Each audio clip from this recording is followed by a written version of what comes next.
Namaskar students. In this lecture we will discuss interpolation by higher degree polynomials.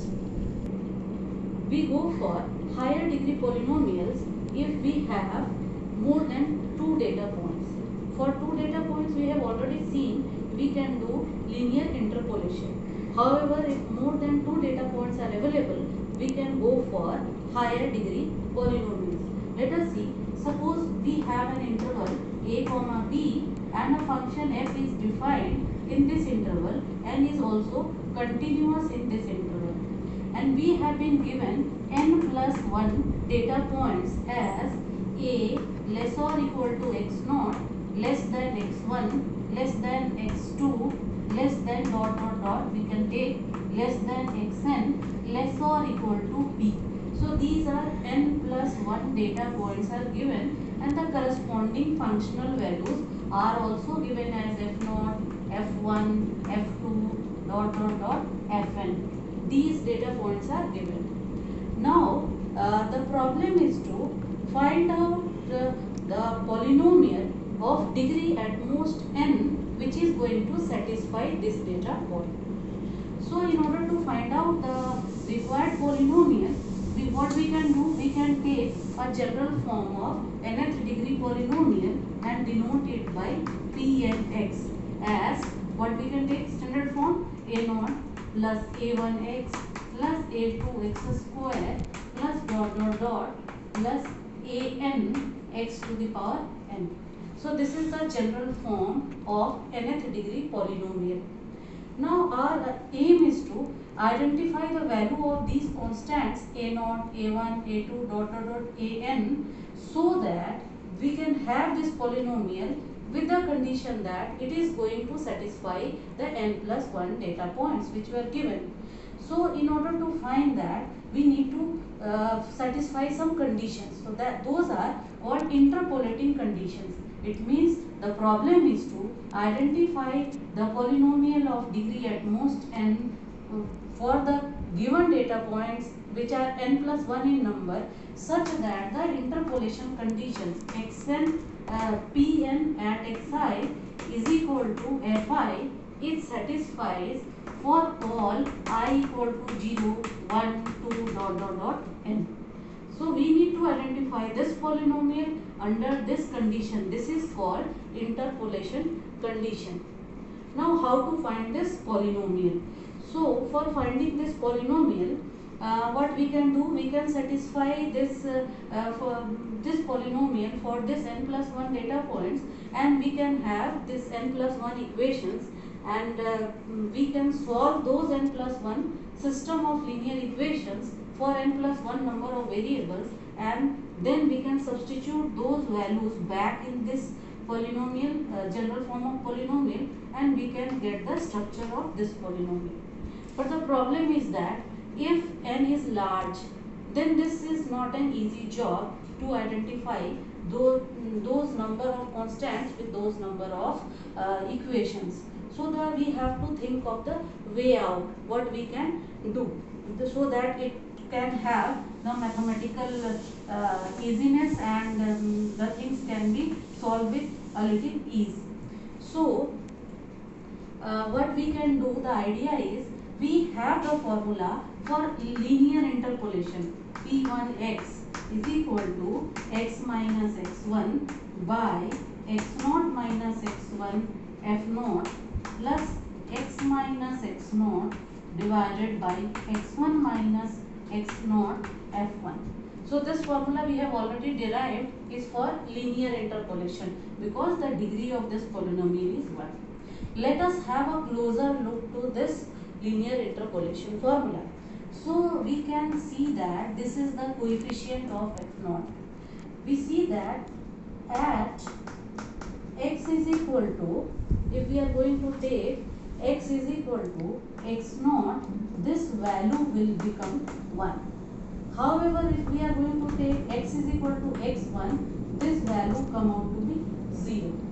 Similarly, for this coefficient, if we are interested, at x is equal to x0, this value will become 0, and x is equal to x1, this value is coming out to be 1. And this is what, if we are going to take a polynomial of degree 1, so this is also a polynomial of degree 1. Here also we have the polynomial of degree 1. So now we want to have some notation, because our idea is to generalize this linear interpolation formula for a higher degree. So we can write this as L1 comma 0 x f naught plus this we can write L1 comma 1, this we can write L1 comma 1 x f1, where this L1 comma 0 is nothing but this value and L1 comma 1 is nothing but this value. Now what are these? This first subscript over here in this case indicates the degree of the polynomial, while second indicates the associated interpolating points. Here also first indicates the degree of the polynomial and second subscript indicates the associated interpolating point. Say here f1, so we have corresponding to x1, so here 1 is there. So we can finally write this as summation I equal to 0 to 1 L1 comma I x fr, and let it be equation number 1. So this is the formula for linear interpolation which we have written in this form. And now the basic idea is this coefficient evaluates to 1 at the interpolating point, and otherwise it is 0. This also evaluates to 1 at the interpolating point, otherwise 0.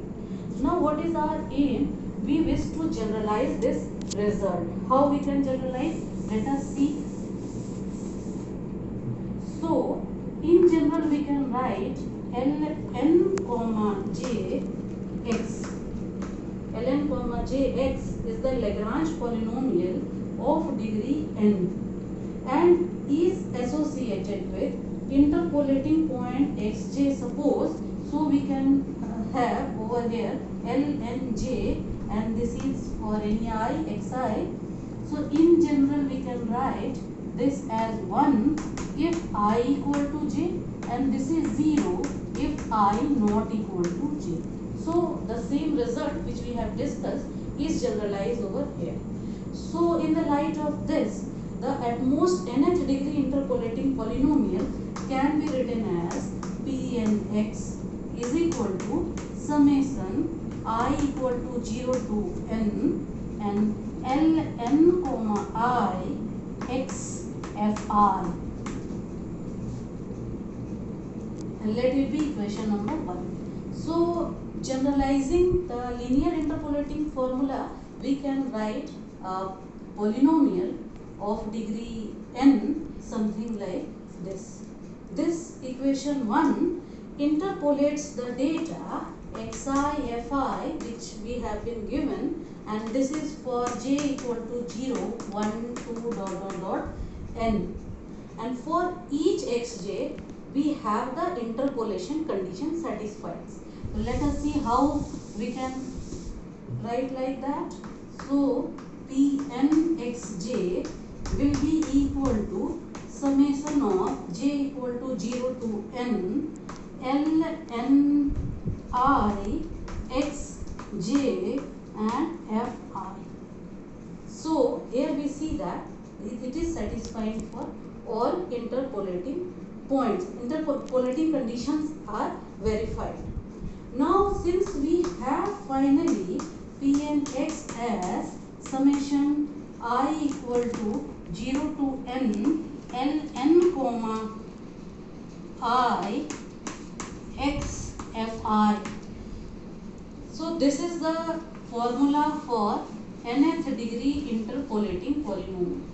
Now the question is, since we see that the coefficients are based on Lagrange polynomial, this is a Lagrange polynomial, that's why the name is given as Lagrange interpolation formula or Lagrange interpolating polynomial. Now for this we can have the explicit formula for this Ln I x. We want to identify this so that directly we can apply this formula. So we want to identify the explicit formula for this so that we can apply this formula directly with the help of the given data. So next we are going to find out the explicit formula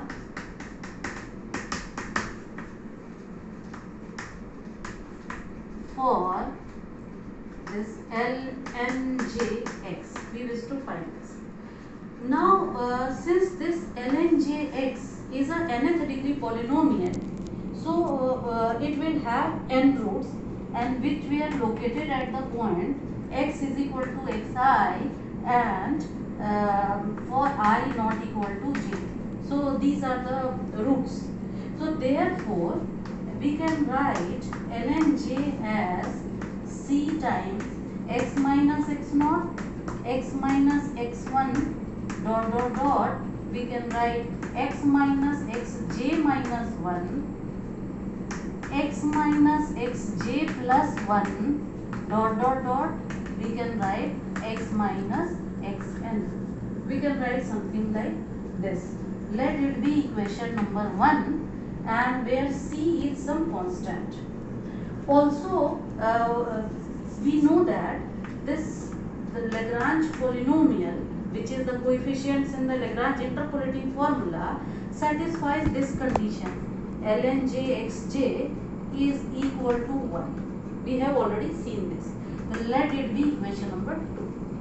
Now what we can do, we can solve this equation number 1 and 2 to find out the value of this c. So using this 1 and 2, we solve and we identify the value of c as c will become 1 by xj minus x naught, xj minus x1 dot dot dot, xj minus xj minus 1 into xj minus xj plus 1 dot dot dot, xj minus xn. So this is the value obtained after solving 1 and 2. Let it be equation number 3. Now we have identified the value of this constant c. So using equation 3 in equation 1, in substituting the value of c from here in equation number 1, we can get the coefficient. We can get the coefficient as, how we can get this?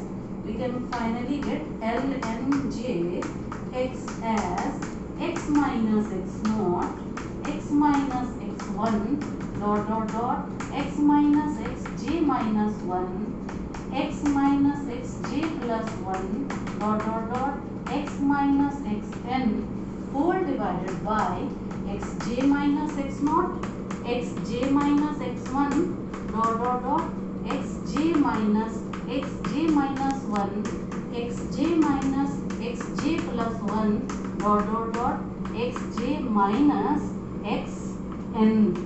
So this is the formula we have obtained for lnjx. So this can be simplified and it can be written as product of I equal to 0, I not equal to j to n, and this can be simply written as x minus, this can be simply written as, we can write lnjx is equal to product of I equal to 0, I not equal to j to n, x minus xi divided by xj minus xi. So this product represents the earlier formula that we have developed. So in the light of this, the final Lagrange interpolating polynomial Pnx can finally be written as summation I equal to 0 to n, and this product, the same product will come over here. So we can have, we substitute this over here, and together with this we can have fi. So this will represent the Lagrange interpolating polynomial of degree n. Now how we can, how the formula will look like. So for n equal to 2, suppose we want to test what is the formula. So for the same formula for n equal to 2, so we have p2x. How we can write this? Using that one, x minus x1, x minus x2 divided by x naught minus x1, x naught minus x2 f naught plus, we can have another term, x minus x naught, x minus x2 divided by x1 minus x naught, x1 minus x2 and f1 plus, we can have the third term also over here.